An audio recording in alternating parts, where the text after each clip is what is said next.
A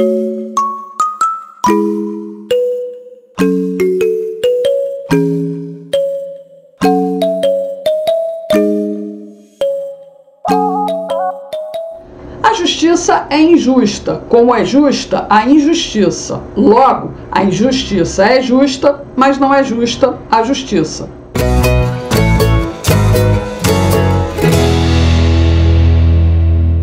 Bem-vindos, aqui tem notícia e opinião. A minha, que o Senhor abençoe, a edição número 19 desta sexta-feira, dia 10 de março de 2023. Vocês prestaram um pouquinho de atenção na quadrinha que eu recitei na abertura desse vídeo? Confusa ela, né? Pois é, é mais ou menos assim que o brasileiro médio, eu e você, temos a visão da justiça brasileira, mas ela é uma justiça que, para quem começou a prestar mais atenção em política, começa a se definir exatamente como uma justiça injusta. Por quê, pessoal? Vou dar o primeiro exemplo aqui, antes até de mostrar as matérias. Quando o presidente Bolsonaro ocupava o Palácio do Planalto, a justiça sempre era tomada de forma a prejudicar a gestão do governo Bolsonaro. Quando o sindicalista de elite assumiu em 1º de janeiro de 2023, a justiça começou a tomar decisões que desfazem ações e decisões tomadas pelo Jair Bolsonaro, e agora o vento sopra todo a favor de coisas que não deveriam ser mexidas. Por exemplo, a lei das estatais. Veja essa, até o Aras, até tu Aras. Aras muda entendimento e se alinha ao PCdoB, que defende interesse de Lula. E qual é o interesse de Lula? É nomear mais pessoas saindo do aspecto principal da lei das estatais, que adota critérios técnicos para indicação para qualquer cargo na função pública do governo federal. Entendeu? Eu vou ler aqui, ó. O Procurador-Geral da República, Augusto Aras, mudou o entendimento que encaminhou ao Supremo Tribunal Federal sobre a nomeação de políticos para o comando de empresas públicas, o que é vedado pela lei das estatais. Vocês lembram o caso agora? Eles rasgaram essa lei com a nomeação do Mercadante lá para a presidência do BNDES. O PCdoB ingressou com uma ação no Supremo questionando o dispositivo da lei sancionada em 2016 por Michel Temer, que proíbe a indicação. Inicialmente, em 28 de fevereiro, Aras defendeu a constitucionalidade da lei e afirmou que nomeações por critérios técnicos reduzem casos de corrupção. O que é que mudou, pessoal? Ninguém sabe, ninguém viu. A manifestação da Procuradoria-Geral da República defende que a proibição viola o direito fundamental de participação do indivíduo na vida político-partidária e na esfera pública do Estado. A posição do Augusto Aras é a mesma defendida pelo AGU, o Jorge Bessias, que afirma que este controle de garantir o respeito aos princípios da administração pública já é feito por órgãos de controle, como o TCU, Tribunal de Contas da União. E olha só como a decisão veio bem a calhar. Agora o time está todo azeitadinho. O Supremo começa a julgar restrições a nomeações para a direção de estatais. Entendeu aí? O plenário do Supremo Tribunal Federal iniciou nesta sexta-feira o julgamento sobre a restrição a indicações de conselheiros e diretores de estatais que sejam titulares de alguns cargos públicos ou que tenham atuado na estrutura de partido político ou em campanha eleitoral nos 3 anos anteriores. A sessão virtual acaba na semana que vem.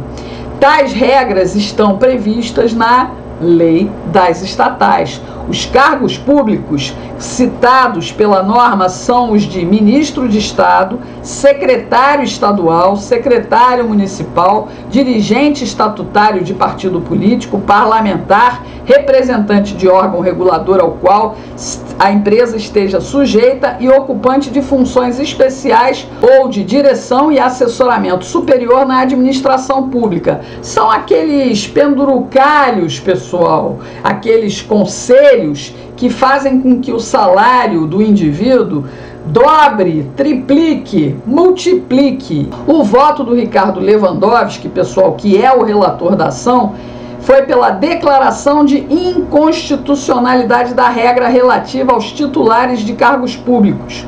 Com relação aos profissionais de partidos e campanhas políticas, ele afirmou que a limitação abrange apenas aqueles que ainda participam da estrutura decisória de uma agremiação, ou seja, um partido, ou de trabalho relacionado à organização e promoção de campanha eleitoral.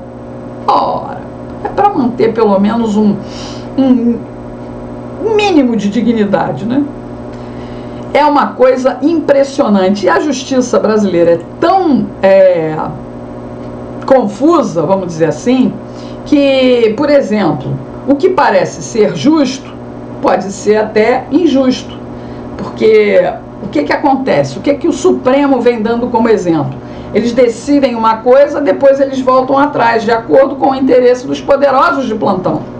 Eu vou ler essa matéria aqui. Novo juiz da Lava Jato manda Eduardo Cunha entregar os veículos de luxo. Eduardo Cunha, que foi presidente da Câmara Federal, teve o mandato cassado há quase 7 anos, exatamente por causa da acusação de corrupção, né? Ele é o usufrutuário de uma gorda conta lá num banco suíço. Então, o juiz Sérgio Moro, à época, disse que ele podia ficar usando os carros de luxo que estão no nome da empresa, eu tenho até vergonha de dizer, Jesus.com.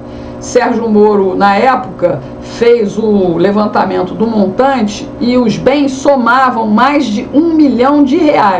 Os procuradores justificavam o pedido de apreensão dos veículos, alegando que poderiam ser produtos de crime. Mas o Sérgio Moro liberou que ele ficasse responsável pelos veículos, podendo inclusive usar, mas não poderia se desfazer desses bens. Os carros são 2 Porsches Cayenne, um Ford Fusion, um Ford Edge, um Hyundai Tucson e um Passat variante Turbo. Carros que custam bem mais do que R$200 mil pelo menos a unidade.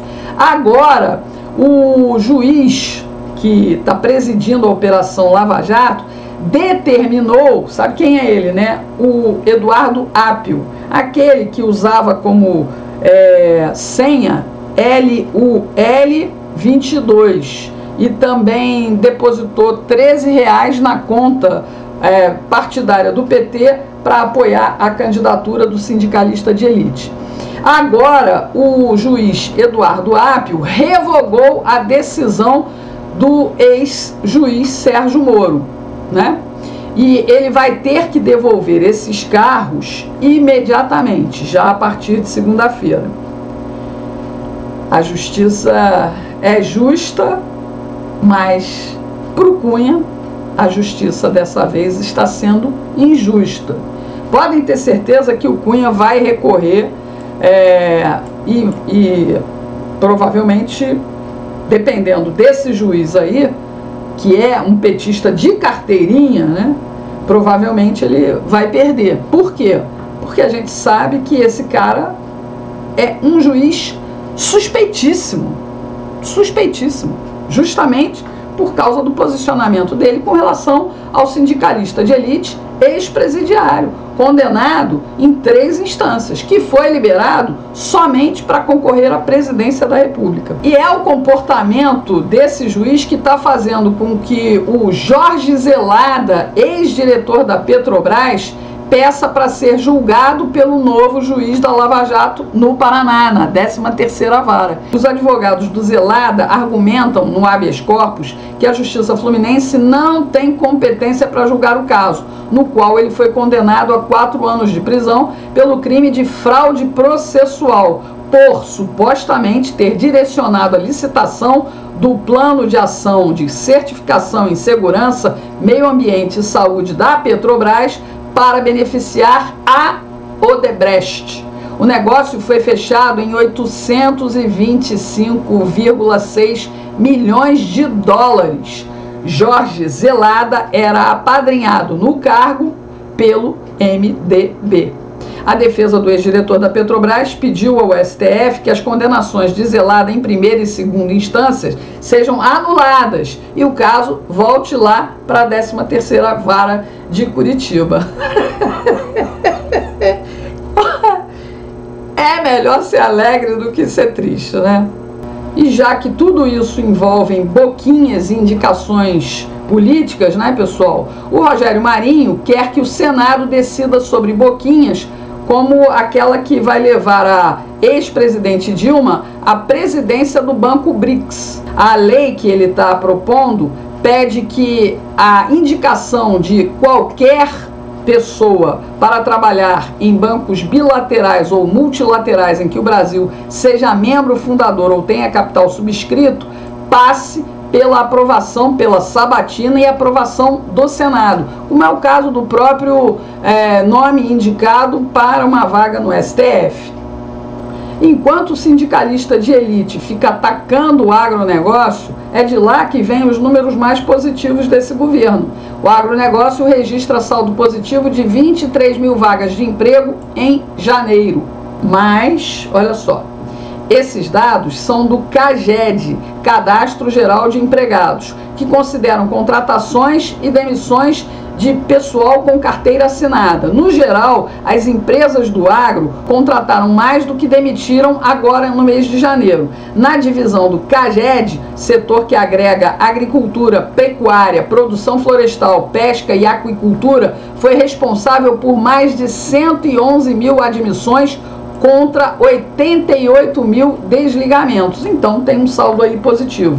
O setor de serviços é o que aparece na liderança, com saldo de mais de 40 mil contratações, seguido de construção e indústria. Em janeiro, as áreas tiveram saldo positivo de quase 39 mil e 34 mil, respectivamente. O comércio foi o único segmento do CAGED que teve mais demissões do que contratações formais no período. Foram fechadas mais de 53 mil vagas de trabalho. Mas é importante a gente ressaltar, sempre tem um mais. É impressionante como este governo nos proporciona um mais. Esses números, pessoal, podem estar sob suspeição. Por quê? Olha essa notícia aqui. Atraso do novo CAGED sugere perda de idoneidade. Esses resultados são de janeiro e só saíram agora. E aí está no corpo dessa matéria aqui. Especialistas e parlamentares de oposição levantam suspeitas sobre a idoneidade do chamado novo CAGED, do Ministério do Trabalho. CAGED é o que dá sentido à existência da pasta e mostra o número de carteiras assinadas, indicando a geração de empregos a cada mês. As suspeitas de manipulação começaram a surgir com o atraso dos dados de janeiro, que estavam previstos para serem divulgados em 9 de fevereiro, mas só saíram ontem.